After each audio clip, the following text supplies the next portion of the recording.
सभी देखने वालों की सेवा में मैं जावेद नसीम अपना सलाम पेश करता हूं। और दोस्तों, आज का ये वीडियो मैंने एक ख़ास मकसद के तहत बनाया है और वो मकसद ये है कि मैं आप लोगों से अपनी कोताहियों की माफ़ी मांग लूं।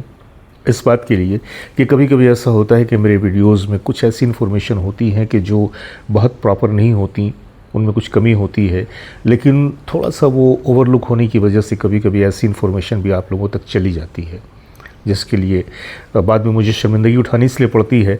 हालांकि देखा जाए तो इसमें मेरी पूरी गलती नहीं है। होता क्या है कि जब मेरे पास कोई कहानी आती है, कोई स्क्रिप्ट आती है, तो कुछ इतने ऑथेंटिक सोर्सेज से आती है कि फिर मैं उस पर शक नहीं करता कि ये कहानी इसको वेरीफाई किया जाए। हालांकि मेरा एक तरीक़ा है, ये उसूल है मेरा, कि किसी भी कहानी को पेश करने से पहले मैं उसकी वेरिफिकेशन ज़रूर करता हूँ। लेकिन भाई इंसान हूँ, कभी कभी तो मुझसे भी चूक हो ही जाती है। कभी कभी ऐसा होता है कि काम का प्रेशर इतना होता है कि मैं उस तरफ ध्यान नहीं दे पाता कि यह कहानी किस हद तक सही है। तो ऐसा होता है कि कभी कभी किसी पोस्ट में आपने महसूस किया होगा कि कोई नाम मेरे जहन से नहीं होने की वजह से कुछ गलत निकल गया, या सॉन्ग का जो ईयर है या पिक्चर के रिलीज़ का जो ईयर है उसमें कुछ इधर उधर बात हो जाती है। कभी कभी ऐसा होता है कि गीत किसी और ने बनाया और मैंने गलती से किसी और का नाम ले लिया, या किसी और प्रोड्यूसर की जगह मैंने किसी और प्रोड्यूसर का नाम ले लिया। जैसे कि पिछली वीडियो में मैंने देखा कि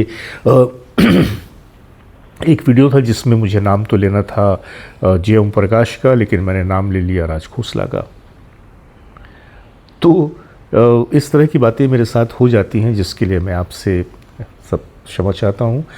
और ऐसा ही एक वीडियो और था कि जिसमें शंकर जयकिशन, ये जो जोड़ी थी, फिल्म इंडस्ट्री की मायनाज जोड़ी थी, इन दोनों के बीच में कॉन्ट्रैक्ट था कि जब भी कोई भी गीत हम दोनों बनाएंगे, ख़ास वो अलग अलग ढंग से बनाएं, लेकिन टाइटल में दोनों का नाम जाएगा।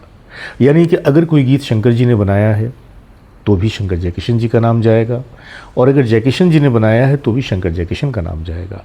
यानी कि गीत चाहे दो में से कोई भी बनाए, लेकिन टाइटल पे शंकर जयकिशन का ही जाएगा। इसमें जो फिल्म इंडस्ट्री के कुछ लोग थे वो ये जानते थे कि शंकर जी ने कौन सा गीत बनाया है और जयकिशन जी ने कौन सा गीत बनाया है। लेकिन एक बार इन दोनों में आपस में ये विवाद खड़ा हो गया कि जब जयकिशन जी ने गीत के बारे में ये रिवील कर दिया कि ये गीत उन्होंने बनाया। अब एक पोस्ट मैंने डाला था कि जिसमें मैंने इस बात का ये किया था कि इस गीत में जयकिशन जी ने ये धुन बनाई थी, लेकिन बाद में फ़ौरन ही मुझे पता चला कि ये जो गीत था ये गीत शंकर जी ने बनाया था।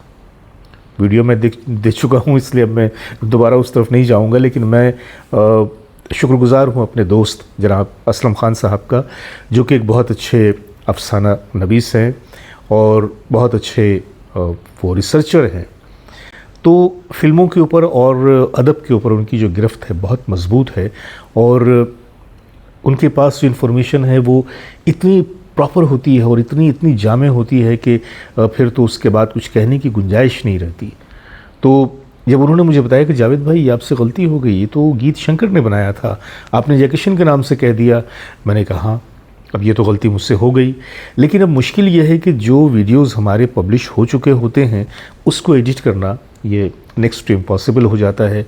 उसकी एक ही सूरत होती है कि मैं उस पूरे वीडियो को डिलीट कर दूँ।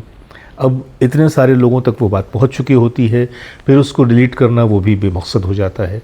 तो मैं इस वीडियो के ज़रिए, यानी कि आज के वीडियो के ज़रिए, आप लोगों से इस बात के लिए मैं अपनी शर्मिंदगी का इज़हार करता हूं कि मुझसे इस तरह की गलतियां छोटी मोटी सही लेकिन हो जाती हैं। और एक ही गुजारिश करूंगा कि जब कभी कुछ ऐसी गलती नज़र आए तो कमेंट में मेरी तस्हीह कर दीजिएगा।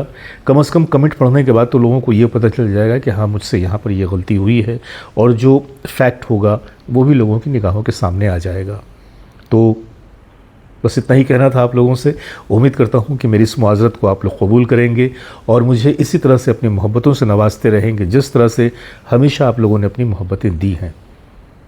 तो इजाज़त, नमस्कार।